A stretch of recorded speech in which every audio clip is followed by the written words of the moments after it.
We mentioned this earlier. Jesse Minter scheduled to interview with the Browns today. Informed him he was withdrawing his name from consideration. The thought is he's probably going to be the next head coach of the Baltimore Ravens. He had been there under Harbaugh before going to San Diego, where he was under Harbaugh's brother. All right, let's take a look at the Browns' coaching scorecard as it is now. So Jim Schwartz had his second interview Monday. Todd Monken had his second interview Tuesday. Mike McDaniel and Jesse Minter have withdrawn their names from consideration. Those were supposed to be yesterday and today. Grant Udinski is scheduled tomorrow. Nate Scheelhaus early next week because the Rams are playing on Sunday. Let's welcome in Jeff Lloyd, host of Browns 3D on the Orange and Brown Report. Jeff, it's not a surprise.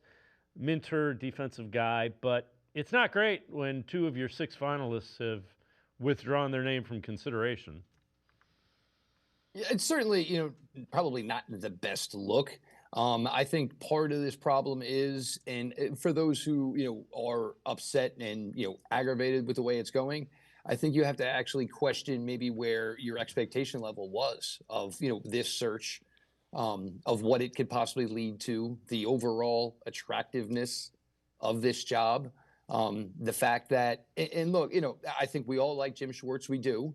But if it came down to getting a head coach that everyone was excited about and really thought was just an absolute home run hire, you cut off your nose to spite your face type of thing. And, if you got to move on from the defensive coordinator, you move on from the defensive coordinator. You have a really good defense. You have really good players.